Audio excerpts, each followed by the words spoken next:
Yoweri Museveni has been declared the winner again. Another vote, another confirmation, another chapter added to a long story Africa already knows. This is not about Uganda alone. This is about repetition. Across our continent, elections are held, results are announced, and power remains exactly where it was before the ballots were printed. The process looks democratic, the outcome feels permanent, and the youth are told to wait again for the next cycle. When I look at Uganda's election, I do not see chaos, I see structure. I see a system that has learned how to survive pressure by absorbing it. Internet shutdowns, state machinery, familiar opposition struggles, familiar international silence. Many will ask, why speak now? Because patterns are dangerous when we stop naming them. In Burkina Faso, our path did not begin with approval. It began with refusal. Refusal to accept that time alone creates legitimacy. Refusal to believe that stability without sovereignty is progress. Uganda's election did not shock Africa. What should shock us is how normal this has become. Today is not about judging Ugandans. It is about questioning a political model that keeps repeating itself while Africa's future waits outside the door. When leaders win again and again, the world calls it experience. Inside Africa, many are told it is stability.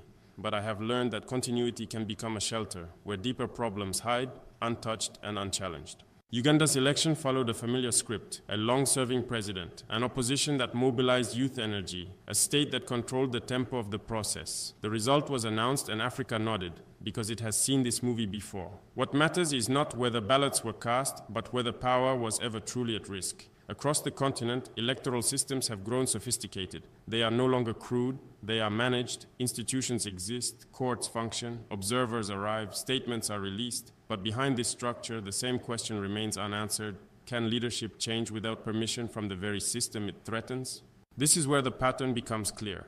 When a leader remains in power for decades, governance shifts from serving the people to maintaining balance between external partners, security forces, and political survival. Development becomes measured not by transformation, but by avoidance of collapse. Youth unemployment remains high, resource extraction continues, dependency is managed, not broken. I do not say this to dismiss elections, I say it to expose the limits of elections when they operate inside inherited frameworks. Voting inside a closed system does not open the system, it reinforces it. Uganda is not unique, it is recognizable. From Central Africa to East Africa, long rule has been normalized through procedure. The people vote, but the structure decides how far that vote can travel. In Burkina Faso, we reached a moment where waiting for rotation inside that structure was no longer an option.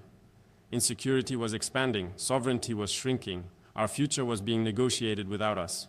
So when I look at Uganda today, I do not see failure. I see a warning, a reminder that continuity, when unexamined, slowly replaces accountability. And when accountability fades, legitimacy becomes a performance, not a relationship. This is the pattern I am reacting to. Not a man, not a country, a system that has learned how to repeat itself while calling it progress. Every election season across Africa carries the same image. Young people line the streets, phones raised, music loud, hope visible.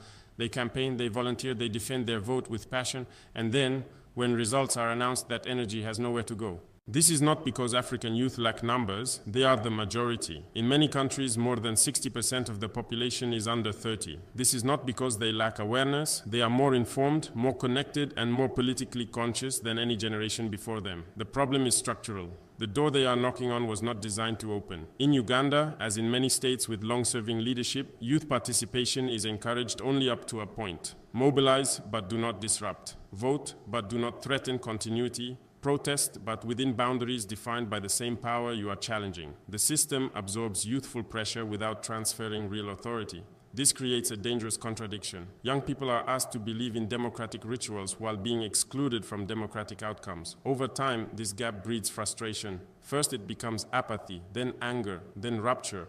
I have watched this pattern repeat across borders. Youth movements rise around charismatic opposition figures.